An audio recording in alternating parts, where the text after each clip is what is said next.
क्या आप जानते हैं हमारे देश में एक साइंटिस्ट है जिन्होंने गठिया, ऑर्थोआर्थराइटिस जैसे दर्दनाक बीमारी का एक नया इलाज ढूंढ निकाला है। एक ऐसा इंजेक्शन बनाया है जिससे सरकार से पेटेंट भी मिल चुका है और वो जल्दी ही मार्केट में आने वाला है। उन्होंने आईआईटी कानपुर से अपनी पीएचडी कंप्लीट की है और इजराइल के मशहूर वाइजमैन इंस्टीट्यूट से पोस्ट डॉक्टरेट किया है। गठिया के अलावा उन्होंने रिसर्च हिप डिस्प्लेशिया और स्पॉन्डिलोसिस जैसे बड़े बीमारियों पे कर रहे हैं।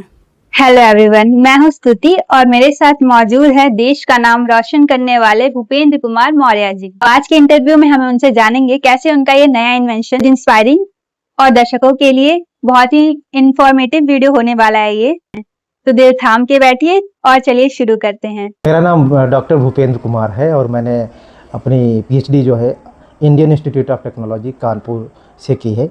अपनी पीएचडी रिसर्च में मैंने जो मेरा काम है वो ऑस्टियोआर्थराइटिस पे है, जिससे कॉमनली लोग गठिया के नाम से भी जानते हैं। गठिया का अभी तक कोई इलाज नहीं है। गठिया में क्या होता है, गठिया में जो हमारे जॉइंट्स होते हैं वो जॉइंट्स पर जो सरफेस होता है वो स्पंज लाइक होता है और वो फैसिलिटेट करता है मूवमेंट को। और जब वो स्पंज लाइक सरफेस जो होता है वो डैमेज होने लगता है, जनरली देखा गया है कि वो बोन जैसा दिखाई देने लगता है, हड्डी जैसा दिखाई देने लगता है। उसकी वजह से पेन होता है, स्वेलिंग आ जाती है, जिसकी वजह से हमें मोबिलिटी डिसऑर्डर होते हैं। अभी तक इस बीमारी का कोई इलाज नहीं है। कौन से फैक्टर हैं जो इस बीमारी को ट्रिगर करते हैं, जिम्मेदार हैं इस बीमारी के प्रोग्रेशन के लिए, उस पर मेरा काम है। पीएचडी रिसर्च के द्वारा मैंने पाया कि एक पर्टिकुलर सिग्नलिंग पाथवे जिसे बीएमपी सिग्नलिंग के नाम से जानते हैं वो अप रेगुलेट हो जाता है, बढ़ जाता है। और वो फीचर बढ़ने के समय फीचर किसका शो करता है, जैसे बोन बनने का फीचर होता है वैसे वो स्पंज जो बोन में कन्वर्ट होने लगता है। तो इसका क्योर हम लोगों ने चूहे में देखा कि अगर हम एक पर्टिकुलर मॉलिक्यूल है उसको डाल करके जॉइंट स्पेस में अगर इस सिग्नलिंग पाथवे को रोक दें या इनहिबिट कर दें या रोक दें तो उससे क्या होता है कि ये प्रोग्रेशन ऑफ डिजीज़, जो बीमारी का बढ़ाव है, वो रुक जाता है। तो मैंने अपना पीएचडी कंप्लीट करने के बाद Weizmann Institute of Science Israel गया। जो पेटेंट अभी आपकी दवाई का हुआ है उसके बारे में कुछ बता दीजिए। काफ़ी इंटरेस्टिंग सवाल है आपका। ये जो पेटेंट है वो हमारे पीएचडी रिसर्च के दौरान जो मैंने फाइंडिंग की है उसके बेसिस पे है। तो जैसा कि बताया कि मेरा पीएचडी का काम है वो गठिया पे है, ऑस्टियोआर्थराइटिस पे है। तो हमने देखा एक जो सिग्नलिंग हमने देखा था, एक सिग्नलिंग जो पाथवे होता है, कम्युनिकेशन पाथवे होता है बिटवीन दो डिफरेंट सेल्स के बीच, वो अप रेगुलेट हो जा रहा था, बढ़ जा रहा था। और वो सेम पाथवे को अगर हमें एक बाहरी मॉलिक्यूल से अगर इनहिबिट कर दें, ड्रग के माध्यम से इनहिबिट कर दें, तो उसका जो फिनोटाइप था, जो दिखने में जो प्रतीत हो रहा था, जो गठिया जैसे चेंजेस थे वो जो थे वो वैसे रिवर्ट बैक हो जा रहे थे, वापस हो जा रहे थे, सही हो जा रहा था। तो ये पेटेंट काफ़ी इम्पोर्टेंट है। अभी हमारा जो ये पेटेंट है अगले फेज़ के ट्रायल में पहुंच चुका है। जैसा कि अब ये ट्रायल जो है हमारा गोट मॉडल में होने जा रहा है। तो आफ्टर गोट में भी ये नेक्स्ट लेवल फिर से जाएगा ट्रायल के लिए और hopefully if it will be successful it will come into market to cure the millions, to save the millions of the patient suffering from osteoarthritis. इस पेटेंट का नाम है use of the LDN 1939 using the sustain release hydrogel based delivery vehicle to cure osteoarthritis. तो अपने research paper के बारे में कुछ बताइए। इस समय जो मैं प्रोजेक्ट जैसा कि बता चुका हूँ, दो प्रोजेक्ट से डील कर रहा हूँ। पहला है हिप डिस्प्लेसिया, जिसमें हिप का जो जॉइंट होता है डिस्प्लेस हो जाता है न्यूबॉर्न्स में, उसके कारण प्रॉब्लम हो रही है। तो उसमें हम क्या देखना चाह रहे हैं कि नर्वस सिस्टम जो है, हमने देखा कि नर्वस सिस्टम अगर डिसफंक्शनल होता है, प्रॉपर्ली फंक्शन नहीं करता है, तो वो हिप का जो शेप वो चेंज कर दे रहा है। तो कैसे नर्वस सिस्टम जो है हिप के मार्फोजेनेसिस को या शेप को चेंज करता है, उस पर हमारा काम है। दूसरा काम है जो एक ग्लोबल इशू बना हुआ है, इंडिया में बहुत सारे पेशेंट्स है, that is the spondylitis, the fusion of the spines. इसमें देखा गया, क्या देखना चाह रहा हूँ, अगर मसल्स जो हैं वीकनिंग हो जा रही हैं, कमज़ोर होती जा रही हैं, तो क्या होता है कि particular joints of the spine वो फ्यूज हो जा रहा है हमारी रीढ़ की हड्डी का। तो वो कैसे मसल्स जो हैं स्पाइन को अफेक्ट करती हैं और इससे कैसे हम निजात पा सकते हैं, इस पे भी हमारा काम है। मेनली 2 प्रोजेक्ट को हम डील करते हैं और कुछ इंटरेस्टिंग रिजल्ट मिले हैं, जिससे ये शो होता है कि समहाउ हम कनेक्ट मसल्स से जो स्पाइन का फ्यूजन है उसको हम कनेक्ट कर पाएंगे और बहुत जल्दी ही हम एक अच्छा रिसर्च पेपर पब्लिश कर पाएंगे। तो अपने सक्सेस की एक छोटी सी स्मॉल स्टोरी में आप एक्सप्लेन कर सकते हैं? अच्छा, सो मैं बेसिकली एक गांव का रहने वाला हूं और मैंने प्राइमरी पाठशाला से पढ़ाई की है, ना कि मैं किसी कॉन्वेंट या किसी अच्छे कॉलेज से, जिसे लोग कहते हैं इंग्लिश मीडियम से मैंने पढ़ाई की है। तो शुरुआती दिनों में सर्टेनली हम स्ट्रगल किए और उसके बाद लेकिन मैं मोटिवेटेड रहा कि हमें ये करना है। तो पहला मेरा ड्रीम जो था कि मेरे को साइंटिस्ट बनना है, इसके लिए मैं लगातार सपना देखता रहा और आगे बढ़ता रहा।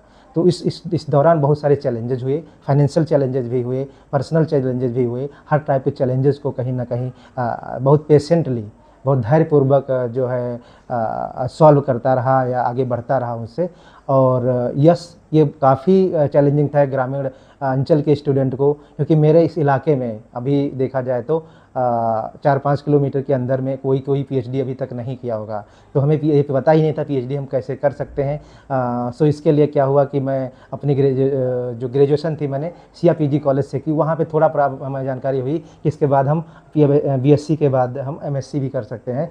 तो अपनी सेल्फ स्टडी मैंने जारी रखी। मेरे दिनों में इंटरनेट नहीं था, तो उस बुक का जो नॉलेज था, कहीं ना कहीं मैं इंटरव्यू में जाता था, किसी हम वाइवा में जाते थे, तो कहीं ना कहीं वहाँ के जो टीचर्स थे, वो प्रोफेसर्स थे, वो हमें मोटिवेट करते थे कि आपका बेसिक बहुत अच्छा है, आप आगे बढ़ सकते हो। सो कहीं ना ये फैक्टर्स थे, वो हमें कहीं ना कहीं मोटिवेट करते थे इनडायरेक्टली। और मैं भी अपने गोल के प्रति बहुत ज़्यादा क्लियर था कि हमें बनना क्या है। सो मैंने कभी मेडिकल के लिए ट्राई नहीं किया, क्योंकि मेरे को इंटरेस्ट नहीं था, मेरे को मेडिकल फील्ड में जाना नहीं था, मेरे को रिसर्च में जाना था। इसीलिए हम ये कहेंगे कि गोल अगर आपका क्लियर है तो कहीं ना कहीं आप अपने जो गोल को अचीव करने के लिए या अपने उद्देश्य को अचीव करने के लिए कहीं ना कहीं बिल्कुल सफल होंगे।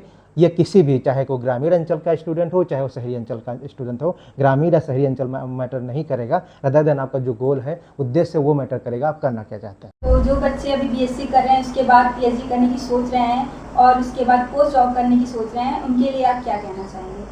सो मैं जो बच्चे बीएससी कर रहे हैं, ग्रेजुएशन कर रहे हैं, उनके लिए यही कहना चाहेंगे, अपना एकेडमिक जो काफ़ी स्ट्रॉन्ग बनाएं, अपना बेसिक काफ़ी स्ट्रॉन्ग बनाएं और क्रिएटिव थिंकिंग रखें। अगर कोई क्वेश्चंस आ रहा दिमाग में तो उसको कहीं ना कहीं सोचें रिसर्च पॉइंट ऑफ व्यू से, कैसे इसको सॉल्व कर सकते हैं, क्या हमारे ऑब्जेक्टिव हो सकते हैं, क्या इसका सोल्यूशन हो सकता है। और जो अपने फंडामेंटल्स जो हैं, फंडामेंटल जो की बुक्स हैं, फंडामेंटल जो सब्जेक्ट के जो फंडामेंटल कंसेप्ट हैं, उनको अच्छे से क्लियर करते चलें और विद टाइम वो स्वतः आगे बढ़ते जाएंगे। और रही बात बीएससी के बाद क्या कर सकते हैं, तो बीएससी के बाद एमएससी कर सकते हैं या एमएस इन रिसर्च में भी जा सकते हैं। और उसके बाद जो है वो डिफरेंट लेवल के पीएचडी एंट्रेंस एग्जाम होते हैं या इंटरव्यू बेस्ड पीएचडी सिलेक्शन होता है, उसके लिए अप्लाई कर सकते हैं और आगे बढ़ सकते हैं। तो आप क्या कहना चाहेंगे बच्चों से और कैसे मोटिवेट करना चाहेंगे बच्चों को? ये सोचता हूँ कि जो सफलता का कोई शॉर्टकट नहीं होता है, जैसा कि लोग बोलते हैं। तो हमें लगता है कि सभी व्यक्ति जो चाहे साइंस हो, चाहे आर्ट हो, चाहे दूसरे कोई स्ट्रीम हो, लोगों को सतत प्रयास करना चाहिए, लगातार अपना प्रयास जारी रखना चाहिए। अगर एक बार सफलता मिलती है, पुनः प्रयास करना चाहिए और अपने गोल पे केंद्रित रहना चाहिए। अगर आपका गोल फोकस्ड है, आपका गोल फाइनल है कि हमें ये गेन करना है, ये अचीव करना है, तो सर्टेनली एक ना एक दिन आप ज़रूर अचीव कर पाएंगे। तो गोल आपको हर समय ध्यान रखना चाहिए, हमें बनना क्या है, किस लिए हम कहीं पर्टिकुलर शहर में गए हैं या पर्टिकुलर इंस्टीट्यूट में गए हैं और यहाँ पे क्या करके जाना है। तो अगर वो इनको ध्यान रहेगा तो अपने आप स्वतः हुआ उसी मार्ग में आगे बढ़ते रहेंगे और कहीं ना कहीं एक दिन वो जरूर प्राप्त कर लेंगे। इजराइल में रहने का अनुभव according to food language barrier कैसा रहा? इजराइल में की जो मेन लैंग्वेज है हिब्रू है और बहुत सारे लोग, मैक्सिमम लोग जो हैं हिब्रू ही बोलते हैं। इवन नॉर्मल साइंटिफिक कम्युनिकेशन में भी लोग हिब्रू का ही इस्तेमाल करते हैं। सो एक इंडियंस के लिए वो काफ़ी चैलेंजिंग था कि कैसे हम या तो इंग्लिश बोलते हैं या तो हिंदी बोलते हैं।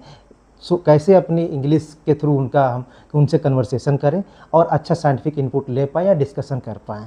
सो ये एक चैलेंजिंग हमारे लिए काफ़ी चैलेंजिंग रहा। लेकिन हाँ, मेरी एक सेकंड लैंग्वेज इंग्लिश थी, जिसके थ्रू कहीं ना कहीं हम इजी होते गए और अच्छा साइंटिफिक कम्युनिकेशन हो पाया हमारे लैब मेट के साथ या हमारे जो पीआई हैं, जो हमारे लैब इंचार्ज हैं, उनके साथ। सो रही फूड की बात, सो इजरायली जो फूड है वो काफ़ी डिफरेंट है इंडियन से। वो काफ़ी मसाला रही, जिसमें स्पाइसेस ना हो वैसा फूड खाते हैं, वाइल्ड काइंड ऑफ होता है। स्पेशली मैं वेजिटेरियन हूँ तो काफ़ी चैलेंजिंग रहा कि वेजिटेरियन फूड को कैसे किया जाए। तो मैंने इस प्रॉब्लम को टैकल करने के लिए खुद से फूड बनाने के लिए सोचा और मैं खुद से कुकिंग करता हूँ। मार्केट से रॉ मटेरियल लाता हूँ, ग्रोसरीज लाता हूँ, उसके बाद खुद से कुकिंग करता हूँ। सो ये बेस्ट ऑप्शन था हमारे इस वेजिटेरियन पर्सन्स के लिए।